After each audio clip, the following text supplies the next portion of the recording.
ഇനിയിപ്പോ കുറച്ച് സമയം ഇപ്പോ ഈയിടെ നടക്കുന്ന സംഭവവികാസങ്ങൾ നമ്മളോട് പറഞ്ഞുകൊണ്ടിരിക്കുന്നത് ഇനി ചിലതൊക്കെ പരിഗണിക്കും, കേൾക്കും എന്നൊക്കെയാണ്.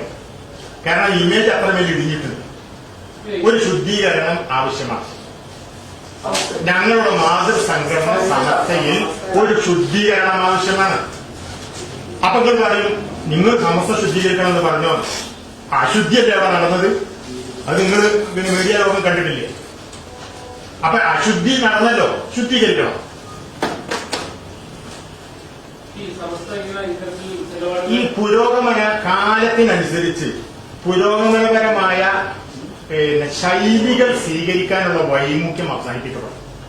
ഇപ്പോ വിശ്വാസം എല്ലാവർക്കും അറിയാം. മുസ്ലിങ്ങളെ സംബന്ധിച്ചിടത്തോളം അവർ ഖുർആന്, സുന്നത്ത്, ഇജ്മാ, ഖിയാസ്, അതിന്റെ പ്രമാണങ്ങൾ, ഈ പ്രമാണങ്ങൾ തിരുത്തരുത് എന്ന് പറയുമ്പോൾ ശൈലികൾ തിരുത്തണം. ഇപ്പൊ അല്ലസർ യൂണിവേഴ്സിറ്റി, ഈജിപ്തിലെ അല്ലസർ യൂണിവേഴ്സിറ്റി ലോകത്തെ ഏറ്റവും വലിയ ഇസ്ലാമിക് യൂണിവേഴ്സിറ്റിയാണ്. അവിടെയൊക്കെ മാറ്റങ്ങൾ ഉണ്ടായിട്ടുണ്ട്, ശൈലികൾ മാറ്റിയിട്ടുണ്ട്. ഇന്നും അവര്, ഞാൻ നേരത്തെ പറഞ്ഞ ലോക മുസ്ലിം മുഖ്യധാര ആ ആശയത്തിനും ആദർശത്തിനാണുള്ളത്. അതേ സമയത്ത് അവിടെ അത് മാറിയിട്ടുണ്ട്. അവര് യൂറോപ്പിലും അതുപോലെയുള്ള ലോക രാജ്യങ്ങളൊക്കെ അവിടെയൊക്കെ നടക്കുന്ന സംവിധാനങ്ങളൊക്കെ മനസ്സിലാക്കിയിട്ട് അതിനനുസരിച്ച് അവര് സിസ്റ്റം അപ്ഡേറ്റ് ചെയ്തിട്ടുണ്ട്.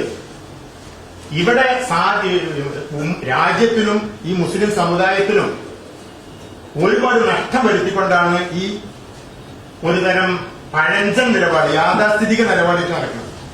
യാഥാസ്ഥിതിക നിലപാടെന്ന് പറഞ്ഞാൽ ഇപ്പോ നാളെ നിങ്ങളെന്നെ ഒരു കഷ്ടം എടുത്തിട്ട് പറയും, ഇവിടെ പിന്നെ സുന്നി വിരുദ്ധരായിട്ടുള്ള ആളുകളെ പറ്റിയാണ് പറഞ്ഞത്. അതല്ല, ശൈലി, പ്രവർത്തന ശൈലി, എല്ലാവരും ഉൾക്കൊള്ളുന്ന ശൈലി. ഈ പുതിയ കാലത്ത് ഇപ്പോ എന്തൊരു ഓർമ്മ ശരിയാണെങ്കിൽ ഒരു 6000, 7000 ആൺകുട്ടികളും പെൺകുട്ടികളുണ്ട്. ഇന്ത്യയുടെ ഏതാണ്ട് എല്ലാ സ്റ്റേറ്റിലും ഒരു ഉപരിപഠനം നടത്തുന്നുണ്ട്. ജർമ്മനിയിലുണ്ട്, അമേരിക്കയിലുണ്ട്, ലണ്ടനിലുണ്ട്, കൂട്ടത്തോടെ ഉണ്ട്.